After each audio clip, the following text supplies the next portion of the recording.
vịt này lại to cũng không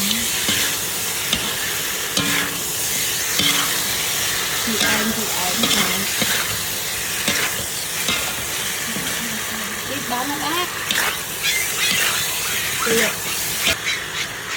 nó thì nào đây là nhiều người đi tập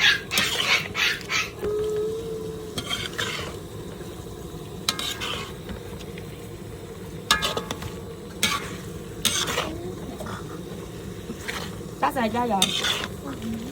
bao chứ tao muốn nó rồi chơi cái việc không phải tay biết nữa chọn đẹp thành trăng ấy bông tinh hoa thơm không kiếm mà lên lên rồi nè